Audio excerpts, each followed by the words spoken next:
Hey, welcome to Let's Unravel, and I'm your friend Christina. So, hot take. Should all musicians that write their own lyrics be considered poets? Kind of like a modern day poet. You let me know your thoughts in the comments down below, and I'll let you know my thoughts at the end of this episode. So, thanks for stopping by. Whether you're a new listener or a friend of the show, I just want to say welcome. We have some pretty exciting things coming up on the horizon. I have an interview scheduled for the end of this month that I will be recording, and I'm really looking forward to it. And that interview will be released in the month of November. And you are not going to want to miss this conversation.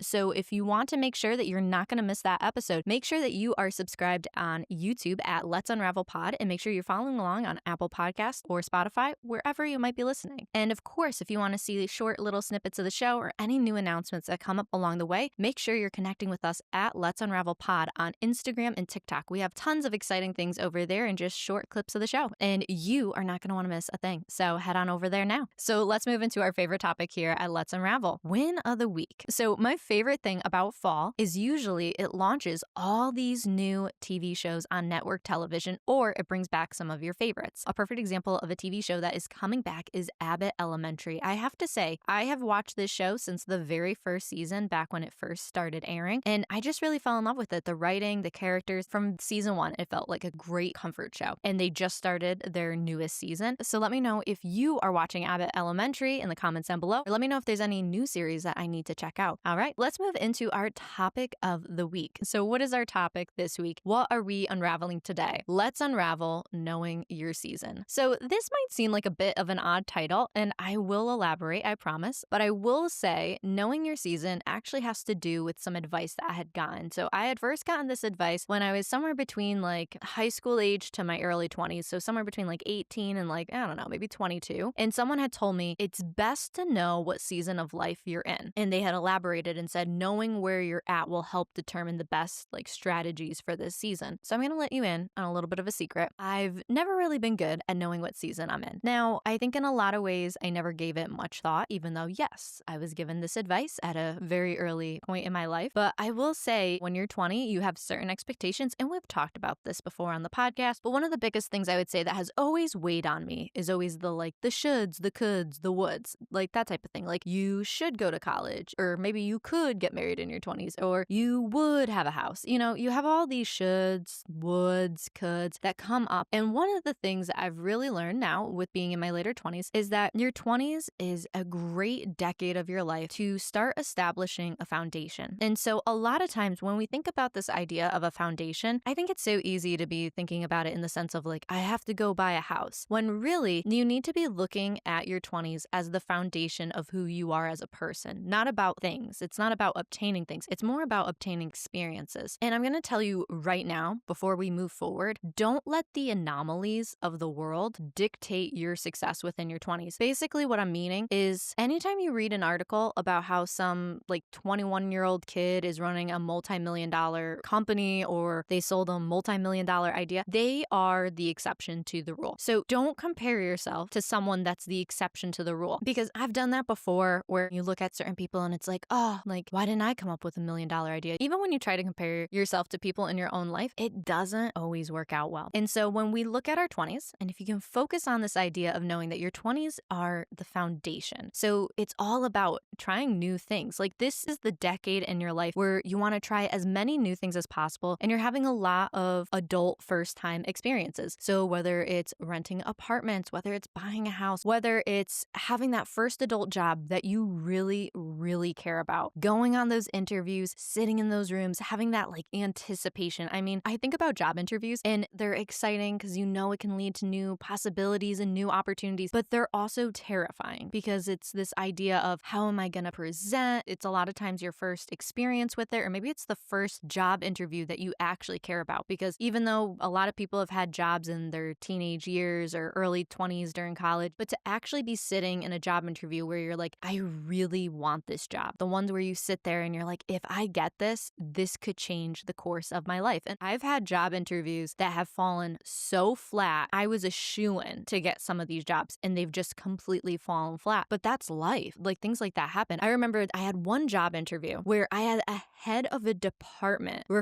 saying, we want this girl to come in. And it was an entry-level position. This wasn't a prestigious position a lot of people were fighting for. This was just an entry-level position, which there are always people fighting for those positions. positions as well, but it wasn't the same kind of like high stakes as maybe like a head of a department type of role. So I was interviewing for one of these entry-level positions, and I remember talking to like my sister and my brother-in-law, and they're like, oh, you're a shoo-in for this. Like the head of this department has recommended and saying like, this is who we want to hire, and now you're just going to go have an interview with HR. You got this in the bag. And I remember I had a phone call with HR, and there's just times when you're in an interview and you just know they don't want to hire you. I just remember this HR lady, she would ask me a lot of different questions. By the time I'd gotten off the phone and I had talked to my sister and my brother-in-law, and they were like, well, what did you respond to some of these questions? And I would tell them exactly what my answer was. And they both were like, that's a phenomenal answer. And once again, I've had family members that have worked in corporate. So when I would tell different people like, yeah, I had this meeting with HR and this is what I said, they're like, there's honestly no reason why you shouldn't have gotten that job. And finally, the nail in the coffin of the interview is they had said, do you know where this position is? So I said what town the position was going to be in. They're like, no, it's not in that town. It's actually going to be in this town and you're about an hour away. So it doesn't really make sense for you to have this role. Would you still be interested? And I was so flabbergasted because the role I had applied for was in fact in the town that I stated. And the person that was referring me was the person whose team I was going to be on. It was just one of those moments where you're caught off guard and you're like, oh,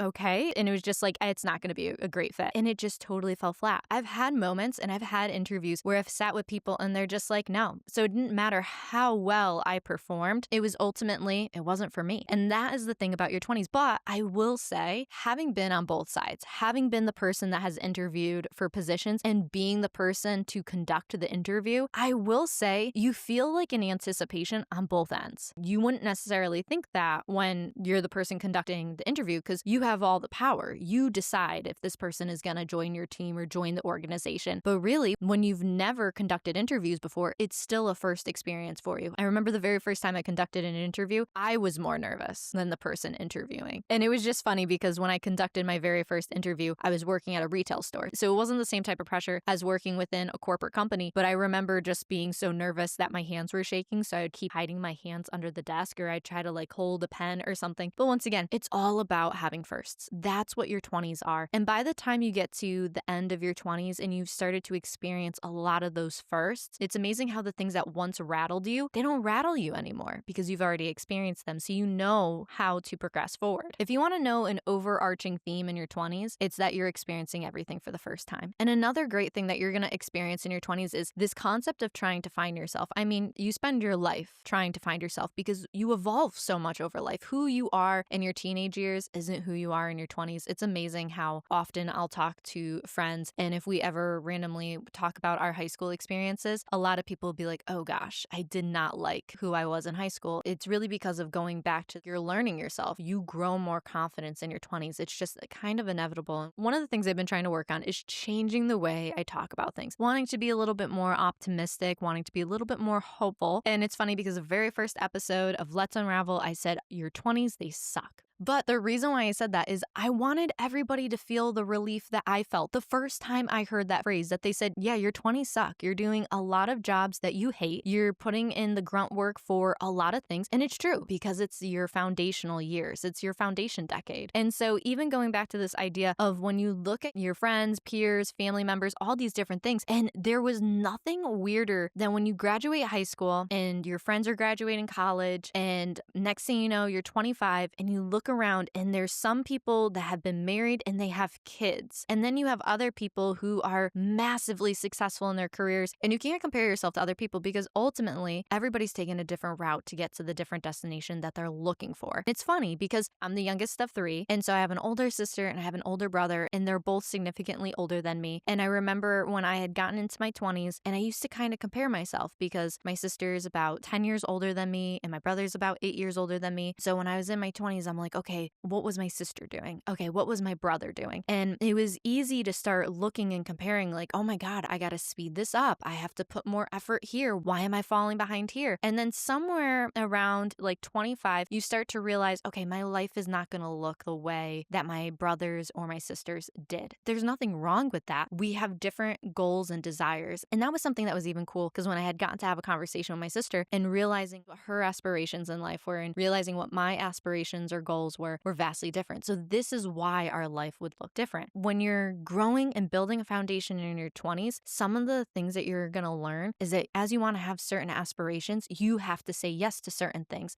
that other people might say no to. But then things that other people say yes to, you might have to say no to. So if you are someone that wants to work in a startup and you really want to hit a high level manager position, you might be working somewhere between 40, 50, 60 hours because it's what's required to get to those levels. Whereas someone that doesn't have a desire to be a manager and they just want an average 40-hour work week, which is completely fine, but they're not going to say yes to working 50, 60 hours. They're completely content with doing the status quo of what the role is. And that is the uniqueness on knowing what your season is. So it seems like I've done some rambling, but really what I want to bring us into is this idea of there's different types of seasons within your life. So even within your 20s and realizing, okay, my 20s get to be this decade of it being my foundation, having new experiences, but also within your 20s, you're going to have these seasons, these little pockets of moments. And some of these seasons are anything from being in love, that first adult relationship that you actually have where it's not just puppy love or high school, but this is different. You're doing life together. You're thinking about grown-up things. And then you have these moments and seasons where you're in school, whether you're in college, whether you're going to get your master's, whether you're doing certifications, like there'll be these little pockets or seasons in time where you're doing those things. Then you get to certain seasons where it's all about your career. So maybe it's one of those things if you're a woman and you want to have a family and you're thinking, I only have so many years, you're gonna make seasons of your life all about your career. And it's the same thing with guys too, where maybe it's you want to make partner or you want to make manager and you're thinking about time frames of how you want to do things. And once again, you're looking at these seasons of life where it's all about your career. And then you have these other seasons where maybe you're stepping away from one thing to pursue another. And the perfect visual I have of this is seeing the TikTok videos of people saying, I quit my job to go travel the world. I thought I wanted this career and instead I wanted something entirely different. Instead of staying with the original thing they were pursuing, they decided to step away to pursue something else. And to them, it was something better. And then you have these two other seasons that are really unavoidable. These seasons that will be like the dry patches, the ones where sometimes you're trying really hard to achieve or do something. You're trying really hard to get that job. You're trying really hard to gain a new skill and it just doesn't work. You're really hitting a dry patch. And then you have the other seasons where it's almost like everything is working in your favor. It's like this wind of success where it's like no matter what you look at, you can obtain and you can do. And both of these seasons are unavoidable because at some point in time, you will hit certain patches. But once again, this goes back to these are the different seasons. These are the little pockets in time that you can have. But when you know what season you're in, so if you know you're in a dry patch, and I will say I've had times in my life where I've had dry patches and I've complained the whole time. And of course, I feel horrible for like my mom, my friends, my family that have had to listen to me complain when I've hit dry patches. And honestly, all that ends up happening is I walk away from that moment in time and I'm like, man, I really wish I did that season better. I wish I didn't complain as much. And hindsight is 2020. But ultimately, for me, something I always think about is I'm like, I want to try to be gracious. I want to be gracious in all the things that I do. And a lot of times I'm not. You know, like you're human and you fall short and you don't always quite measure up. But when you know what season you're in, so when you start to notice, no matter how hard I try, I'm giving it more than just the good old college try. You're really trying. You're waking up early and nothing's really being pulled together. Nothing's really assembling quite right. It's that dry patch. But the thing is, at some point in time, that dry patch will come to an end. But what you're left with is really how did you respond to it? And it's the same thing when you hit these success waves where it's like you want to lean into it. You want to get as much as you possibly can out of it. And that was something that I always liked, especially like with Olympians, where they would go to the Olympics, they would medal or place or whatever. And some of them, like last year's Olympics, some of the Olympians ended up doing Dancing with the Stars. And I'm like, oh, they're really capitalizing on, they had this massive win. People know who they are and they're leaning into it. You can create a whole new trajectory for yourself. So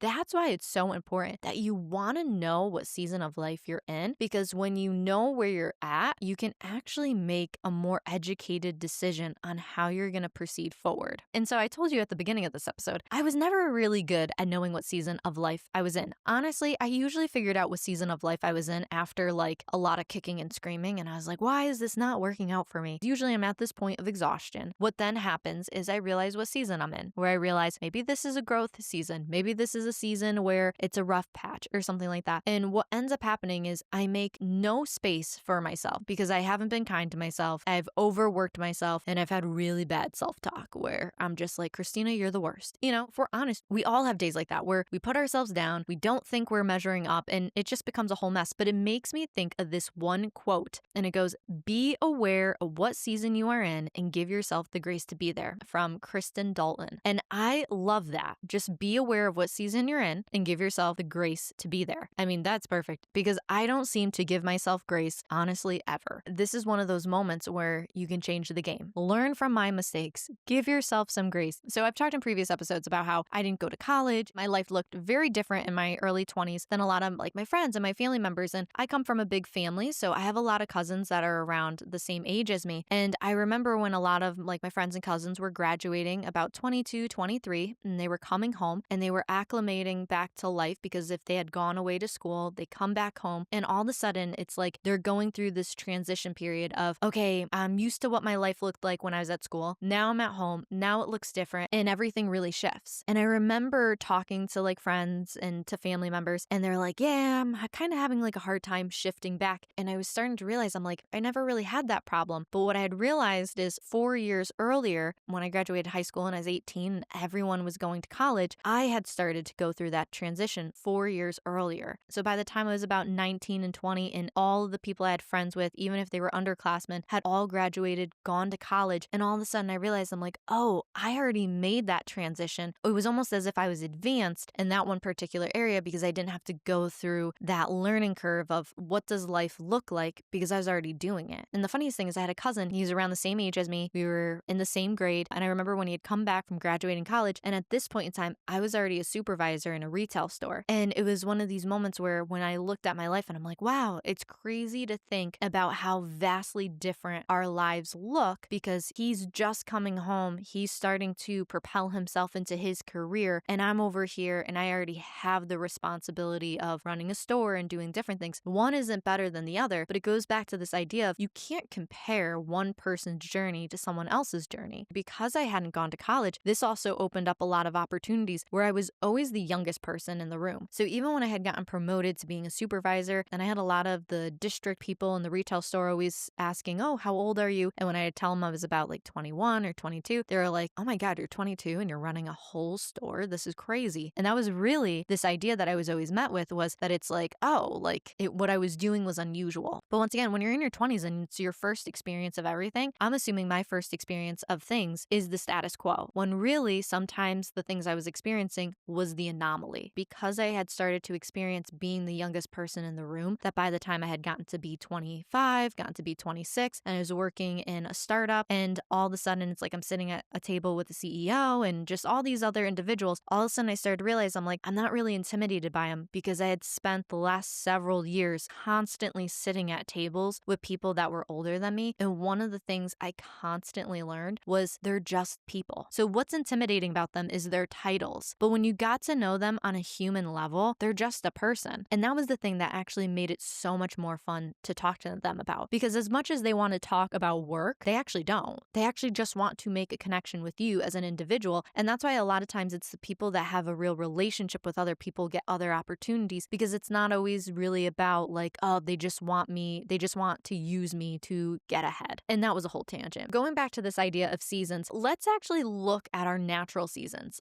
I'm talking spring, summer, fall, winter. A lot of times when we think about spring, and this idea of spring is you think about growth and everything is new and it feels hard in the way that you have this learning curve. And when we look at summer and winter, these are our intense months out of the year, depending upon where you live. I live in New England, in Connecticut specifically. And summer and winter can be very intense months living in Connecticut. So summer, it's kind of like that heat. It's that fire where it's it can get really, really hot and it can kind of be so hot it's gross. Then you get to winter, and winter can be really, really intense because it gets to be really, really cold, really, really frigid, and you have snow. And so once again, you have this frigid, cold feeling. But what's really unique about these is it gives you an opportunity to focus, because within intensity is an ability to focus. So when you're in a summer or a winter season in your own life, like I said, it could be any of those specifics of love, career, you name it. Especially if you're in a career and you want to get really specific on something. These summer and winter months in your life, not necessarily physically, but these summer and winter months in your life can be really crucial because it can help you focus and narrow into a certain area, and it'll help you create a new skill or personal matters and different things like that. And it will help you and actually could project you into a different period of your life. Now, when I think of the month of like fall, autumn, that type of thing, it's a settling and it's a changing because once again, in Connecticut, you always know when fall is coming. It's like you could feel it in the air, but you can also see it because the leaves are changing colors and the leaves are falling from the trees. And it's this settling, it's a changing, but oftentimes there's this stillness to it, but it brings a lot of stirring for more too. So if you're someone where you're trying to identify what kind of season you're in, I think one of the easiest ways to look at this is looking at it through the spring, the summer, winter, and the fall idea, because it's much easier to kind of pick big lump sum category than trying to get really, really specific and you kind of lose the point of it. If there's one thing I've learned the most in all this talk of seasons, it's that seasons build upon each other. It's funny I say that because my mom would tell me all the time, like one thing leads to another. She would say that all the time. And I never really saw it implemented in my life. So,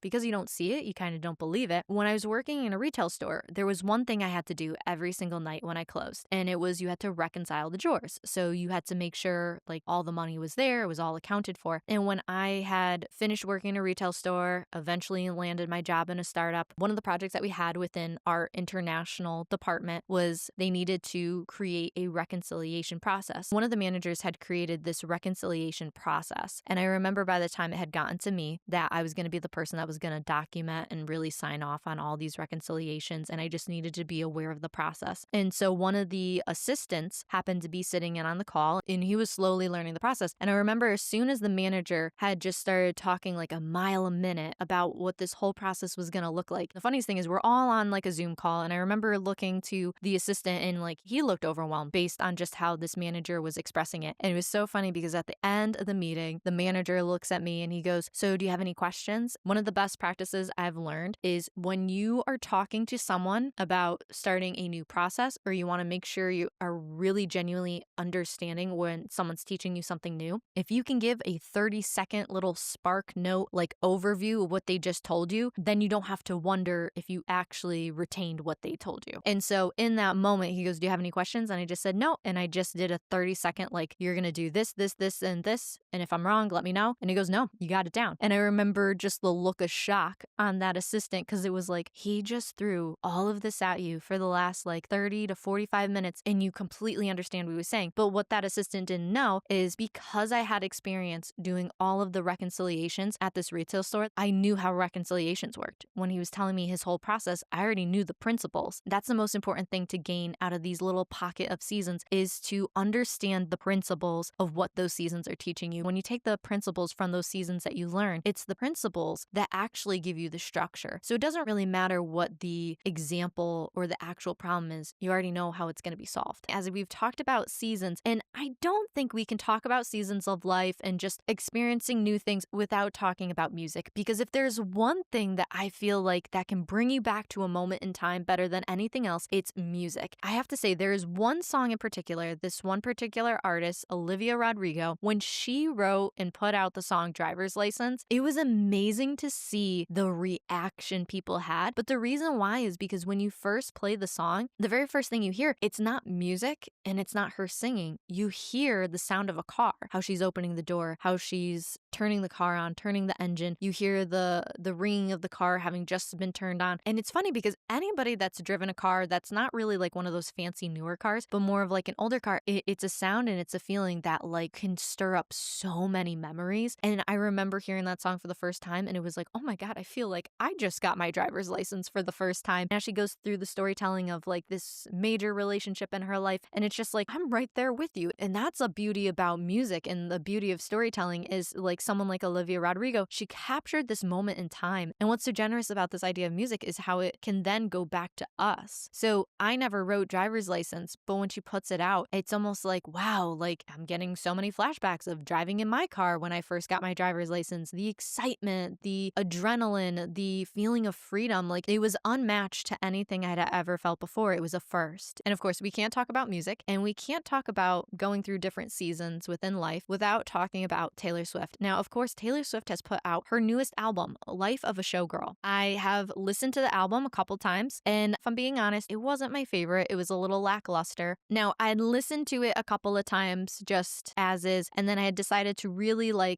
wanted to hone in and really take a look at it for what it was. And I had listened to it while going through the lyrics. And in a lot of ways, when you look at Taylor Swift's songwriting, what she does is she captures moments in time. And then she's also done this really creative thing in creating seasons around her albums, and she's called them eras, hence the Eras Tour. And even with this newest album, Life of a Showgirl, I mean, in a lot of ways, this album is something really beyond the average person because it's really expressing what her life has been like in this process of really being one of the most well-known people in the world. And so with this album, you look at it, she's telling a story in this reality that is hers, but very few people will actually experience themselves. You know, I've seen a lot of TikToks, heard a lot of opinions. Some people love it, some people hate it, some people don't think it's her greatest work, you know, all these different things. And putting all of those things to the side, it goes back to this idea of everybody has their own experience within things. I mean, who are we to say one person is right over the other, you know? And it just goes to these ideas of like gray zones. And I'm not going to dive too deep into it. But with her album here, I think when you start to look at some of these songs, you know, you look at like these songs like Elizabeth Taylor, it's so unique because you look at that song, she's really pulling a lot of history from Elizabeth Taylor, like her life. If you really want to understand the song to the full depth that it is, you would have to have some general idea of who Elizabeth Taylor was. She's pulling restaurants, hotels, all these different names of things, and you don't get a full view of the picture that Taylor's actually painting until you know those things. But one thing in particular, when I look at the song Eldest Daughter, is I like that you can see Taylor's perception on something has changed. So there's this line within Eldest Daughter, it goes, "When I said I don't believe in marriage, that was a lie." And I think that's something that's really interesting because once again, if you stop and you look at Taylor Swift, you look at her music catalog, you look at Life of a Showgirl, and in a lot of ways, she's poured so much of who she is into these albums. When you look at her firsthand experience on some of these things, you think about the song The Man, and she's expressing exactly her experience through that whole thing. And then you get to this moment in time with Eldest Daughter when she's saying how she didn't necessarily believe in marriage, and then she was like, well, that was a lie. And I love where there's a perception change because that's life, where even in this moment where it's like in her late 20s, early 30s, it's like, you know what, maybe like I'm not cut out for marriage, maybe it's not something for me. And then all of a sudden it's amazing how when you meet the right person or things change in your life where you think you're not necessarily cut out for something, and then all of a sudden it's like your perception on it changes. That goes back to seasons because when you know the seasons that you're in, where it's like she was in previous relationships, when she was in a previous relationship, if she knew her partner had no desire to get married, then she would be very aware that marriage isn't on the table. But then when all of a sudden she gets into a new relationship and marriage is very much a focal point, all of a sudden it's like your perception can change. And I think that's also another reason why when we're in certain seasons, and especially as women, and occasionally, you know, it happens for men too, but how often do we lie to ourselves? How often do we settle and tell ourselves, yeah, you know what, it's okay. Like I was never really cut out for marriage. I don't know if I necessarily ever really cared. But then all of a sudden, when you find someone that's able to really accept you for who you are without really any doubts, it's amazing how the things that you once were willing to settle for, it's almost like they get reawakened that it's like, ooh, like I don't want to settle for this anymore. Like I want to have the career or I want to have the family or you fill in the blank. And it's just one of those really unique moments. And so with talking about Taylor and going back to her just releasing this album, Life of a Showgirl, and putting aside the idea of who likes it, who doesn't like it, I want to acknowledge something that Taylor has done really well is she has been able to really mark this time in history. And it's something I feel she acknowledges on her newest album where we're not getting rid of Taylor Swift. She has been permanently marked in history. Like she is like Elizabeth Taylor. She is going to be someone that is looked at and referenced in her dating history and everything. She is cemented in time in this moment. I really do believe that. And the way that she has been able to do that is she has reframed people's mind. I mean, people call her the music industry. In a lot of ways, I think that's correct when they say she is the music industry. And the reason why I'm saying this is look at her newest album. Look at some of her previous albums. They may not have been the best albums, but they're absolutely killing it on the charts. They're killing it in making money. And why is all of this? It's because Taylor Swift has always been really good at knowing her seasons. And she's known when to put herself out there, when to be in the limelight. And she's also known when to pull herself back. I mean, a perfect example is you think about her whole Reputation era, where she, in her documentary, said, I made sure no one saw me for a full year. She knows her seasons. She knows when she should be present and she knows when she needs to be pulled back. And that to me is the reason why she has cemented herself in time so well, is she is very aware of the seasons of life. Like she knew when she was having a dry patch, when everything was coming out with Kim Kardashian and Kanye West, and she went underground and you didn't see her. She knew that was a dry patch for her. And then she had her resurgence, and even through COVID, putting out Folklore and Evermore, and it really gave her this success wind where it really pushed her out forward, and she knows how to capitalize on that. I mean, you think about the Eras tour, and you really look at all these different areas of life. She's really good at knowing what season she's in. And just as like a fun little caveat, I've never been one to use ChatGPT a lot, and just recently I've used it for like a couple questions here and there because I've kind of just been curious. So for the heck of it, I had asked ChatGPT to give a quick breakdown of her different albums, and if you were gonna put them in seasons, how they would correlate. And I think this is really cool. Let's start with fall. So ChatGPT refers to fall as being about reflection, nostalgia, and complexity. So it filed Red and Evermore under fall. And then for winter, ChatGPT calls winter isolation, introspection, and stillness. And so they filed Folklore and Reputation under winter. For spring, ChatGPT said it's rebirth, hope, softness, and growth. So it's filed Taylor Swift, her debut album, and Lover under spring. And then for summer, ChatGPT referred to it as freedom, warmth, youth, intensity, and has filed 1989 and Speak Now under summer albums. But then what ChatGPT did is it created a whole nother category, and it was called transitional or multi-seasonal. And that's where it filed Fearless down, where it said it could kind of be between spring into summer. And they added it's about capturing both sweet innocence and bold dreams. When you look at Midnights, it has themes of insomnia, so fame, regret, glamour. And then you look at the Tortured Poets department, and it was about grief turning into rebirth, lyrically heavy, but with glimpses of warmth. And so even with that ChatGPT prompt, I do think it's really cool how Taylor has been able to categorize these feelings. And in a lot of ways, these feelings have fallen into different seasons of life. And even the fact how she's really renamed the idea of seasons into eras. It's eras of her life. It's these moments of time that she's been able to capture. And really, she's rebranded the whole concept of seasons, which once again, it's such an ingenious way. And so that's where in a lot of ways, you may not like her newest album. You may not like her. You might not like what she does or any of it, but you do have to give her props for her savviness, where she sees a bigger picture in just how elaborate she is, how far she's willing to go to really build out this picture. So to move away from Taylor Swift and to move into a movie reference, a perfect movie I think about is How Harry Met Sally, because I feel like so many people talk about this movie, especially in fall, because it feels like a very fall movie. So in this movie, you see time passing. You see fall in New York, which is one of my favorite things. And in the movie, you not only see the actual natural seasons pass, but you actually see these individuals in their life. You see them when they first get to New York. You see them when they haven't seen each other in a long time and they reconnect. You see when each lead character is dating someone else. You see them in their career and just all these different natural events that happen in life. Before you ever get to the point where it's like, will they, won't they get together? You see them living their life, whether it's a small amount of time that's passed or whether it's a large amount of time that's passed. You get to very easily see these different seasons of life. In this particular story, it's this overarching season of love and friendship and just so many other things that go along with it. And so, like I said, I thought that was a really beautiful representation of just these moments that we have in our life, these seasons. It's movies, it's TV shows, it's music. They can capture moments in time, and it's amazing how when you watch these things, they can bring you back. So wrapping up this whole concept of just knowing your season, I heard a great entrepreneur say, in your 20s, learn on someone else's dollar. So if you have a dream of running a company or working within an organization and you need maybe additional education routes or certain certification, or maybe you want a master's, it's best to utilize the time in your 20s to go after those things, especially if you're working within a company that is willing to pay for your certifications or any additional education. It's a great opportunity, like the entrepreneur said, learn on someone else's dollar. This way, it's almost like you build more momentum for yourself. I will say every experience you have in your 20s is so important, and you can utilize all these opportunities because even if you have a crappy job that you hate, you can learn these are all the different ways I don't want to manage people. This is exactly how I won't lead a team, because at the end of the day, knowledge is power. The more rooms you can be in, the more projects that you can be a part of, you can see things that are working successfully for people, and you could see things that just aren't working. And that has been something that I have found so dynamic in having all the different experiences that I've had. I've had really successful teams working in a retail store, and I've had really successful successful teams working at a startup. And then I've seen in a lot of different areas, things really fail and fall by the wayside. And once again, there's always an opportunity to learn and to gain something out of it, even if it's just to observe what's going on. I'm going to give you these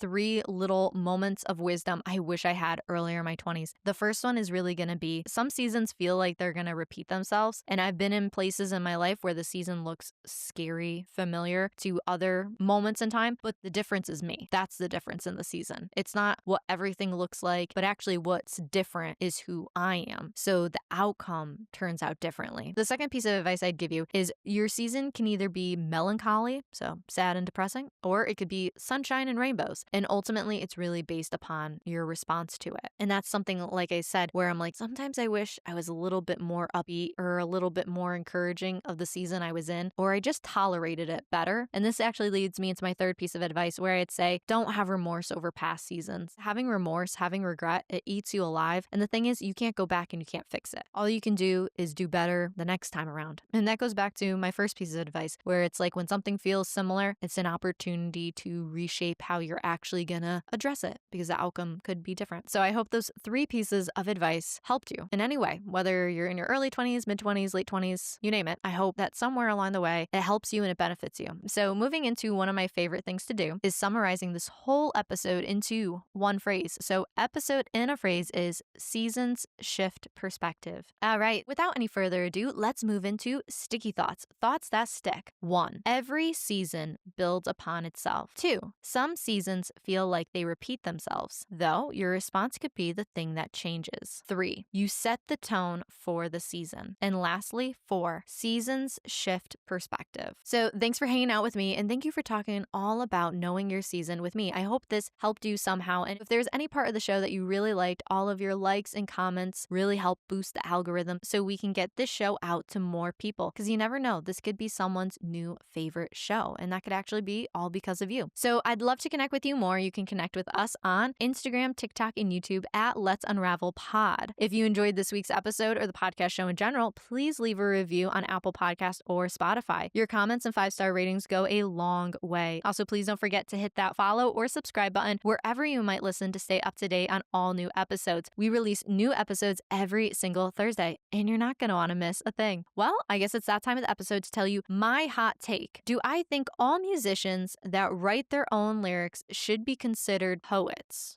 Like a modern day poet. I would say the musicians that are involved in a majority of the writing of their album, it's not just like 1 or 2 songs, but it's a majority of the album. I would say those musicians have grounds for being considered modern day poets. I don't know, just what I think. Let me know your thoughts in the comments down below. Well, that's all. I'll see you soon. Bye.